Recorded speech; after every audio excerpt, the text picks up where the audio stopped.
بسم اللہ الرحمن الرحیم۔ السلام علیکم۔ ناظرین، روایات میں آتا ہے کہ حضرت موسیٰ علیہ السلام کے زمانے میں ایک عورت تھی جو کہ انتہا کی بدکار اور انتہا کی خوبصورت تھی۔ وہ عورت اتنی خوبصورت تھی کہ کوئی بھی مرد اسے دیکھ کر اس کی طرف مائل ہو جاتا، اور کسی بھی مرد کی طرف وہ دیکھتی تو اسے اپنی طرف مائل کرتی اور برائی اور بدکاری کی دعوت دیتی۔ اس نے اپنے گھر میں ایک محل بنایا، محل میں تخت بنایا، اور پھر وہ تخت پر بیٹھ جایا کرتی، اور اس کے آس پاس مرد ہی مرد ہوتے جو برائی اور بدکاری کے ارادے سے اس کے پاس آتے۔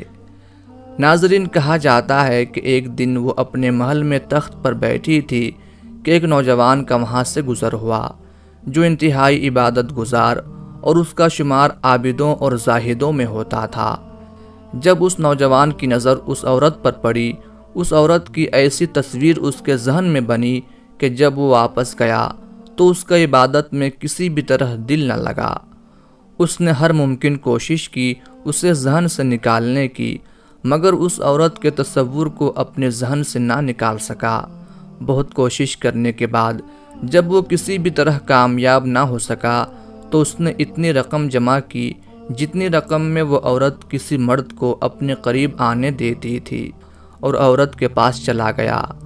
روایات میں آتا ہے کہ جب وہ عورت کے پاس پہنچا اور تخت کے قریب بیٹھا تو اس کے دل میں خیال آیا کہ میں نے اپنی ساری زندگی اللہ کی عبادت، اللہ کے ڈر اور اللہ کے خوف میں گزار دی ہے، اور اگر آج میں یہ کام کرتے ہوئے مر گیا تو میں اللہ کو کیا منہ دکھاؤں گا۔ بس یہ خیال آنا تھا کہ اس کا جسم کانپنے لگ گیا۔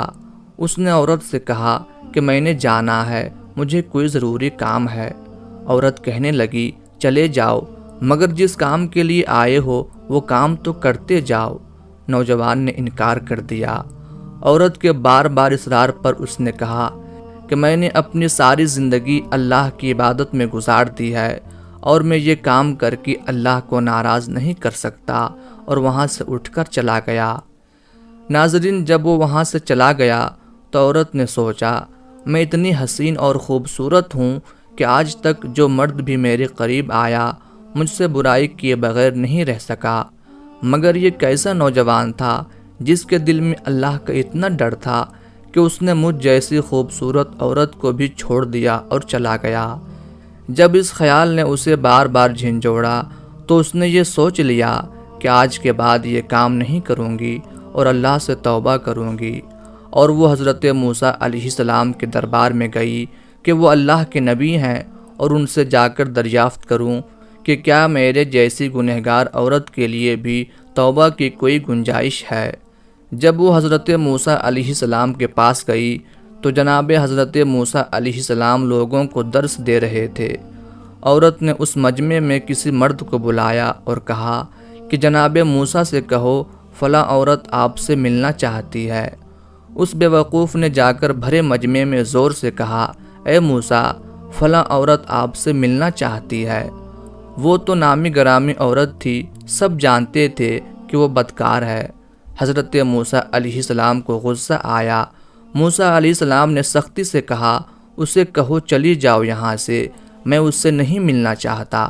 اس بندے نے جا کر عورت کو پیغام دیا کہ اللہ کے نبی حضرت موسیٰ علیہ السلام فرما رہے ہیں کہ میں تم سے نہیں ملنا چاہتا، یہاں سے چلی جاؤ۔ ناظرین، علماء کرام فرماتے ہیں کہ وہ عورت ٹوٹے دل کے ساتھ وہاں سے واپس آئی، اور راستے میں زار و قطار روتی ہوئی دل میں یہ سوچتی آئی کہ شاید میں اتنی بری ہوں کہ اللہ کے جلیل القدر نبی حضرت موسیٰ علیہ السلام مجھ سے ملنا تک نہیں چاہتے، تو میری بخشش کیسے ہو سکتی ہے۔ گھر آ کر اس نے اپنے آپ کو کمرے میں بند کیا۔ اسے اور تو کچھ نہیں پتا تھا، مگر اس نے کہیں سے سنا ہوا تھا کہ جب اللہ کو منانا ہو تو سجدے میں اللہ سے معافی مانگو۔ وہ سجدے میں گری، روتی رہی، گڑ گڑاتی رہی، اللہ سے معافیاں مانگتی رہی کہ اتنی دیر میں دروازے پر دستک ہوئی۔ اس نے سمجھا شاید کوئی مرد آیا ہے۔ دروازے پر گئی تو اس نے دیکھا کہ سامنے دستک دینے والے کوئی اور نہیں بلکہ اللہ کے پیغمبر جناب حضرت موسیٰ علیہ السلام کھڑے ہیں۔ اس عورت نے حیران ہو کر پوچھا، اے موسیٰ، اے اللہ کے نبی، میرے دروازے پر کیسے آئے؟ حضرت موسیٰ علیہ السلام نے کہا کہ دراصل جب تم میرے پاس آئی تھی میں لوگوں کو تبلیغ کر رہا تھا اور میں نے خود تم سے ملنے سے انکار کر دیا تھا، مگر جب تم چلی گئی تو حضرت جبرائیل علیہ السلام میرے پاس آئے اور اللہ کا پیغام لے کر آئے کہ اللہ پاک فرما رہے ہیں، اے میرے پیغمبر، میری ایک بندی آپ سے میرا راستہ پوچھنے آئی تھی، آپ نے اسے ڈانٹ دیا، اور مجھے اللہ نے کہا کہ تم اس کے گھر جاؤ اور اسے جا کر کہو کہ آج تم نے توبہ کی تو اللہ تم سے اتنا خوش ہے کہ اللہ نے تمہارے سارے گناہ معاف فرما دیے۔ اگلے دن اس عورت نے سوچا کہ اب میرا اس بستی میں رہنا بہت مشکل ہے، کیونکہ یہاں لوگ مجھے جانتے ہیں اور میری شہرت بری ہے، تو مجھے اس بستی کو چھوڑ دینا چاہیے۔ اس عورت نے اس بستی کو چھوڑا اور اس نوجوان کو تلاش کیا جس کی وجہ سے اس نے توبہ کی۔ اس نوجوان کو ڈھونڈنے کے بعد جب اس کے گھر پہنچی تو اسے بتایا گیا کہ وہ آدمی عبادت کر رہا ہے اور جیسے ہی فارغ ہوگا اس عورت کی اس سے ملاقات کروا دی جائے گی۔ ناظرین، وہ عورت گھر کے صحن میں بیٹھ گئی اور اس نوجوان کا انتظار کرنے لگی۔ جیسے ہی وہ نوجوان عبادت سے فارغ ہو کر کمرے سے باہر نکلا اور صحن میں اس عورت کو بیٹھے دیکھا تو اس کے دل میں خیال آیا کہ شاید یہ یہاں پھر میرا ایمان خراب کرنے آ گئی اور میں نے اسے اتنی مشکلوں سے اپنے تصورات سے نکالا۔ وہ نوجوان وہیں پر گرا اور اس کی موت واقع ہو گئی۔ عورت نے اس نوجوان کے گھر والوں کو بتایا کہ پہلے میں ایسی تھی، یہ نوجوان میرے پاس آیا تھا اور اس کی صحبت کی وجہ سے مجھے توبہ کی توفیق نصیب ہوئی ہے۔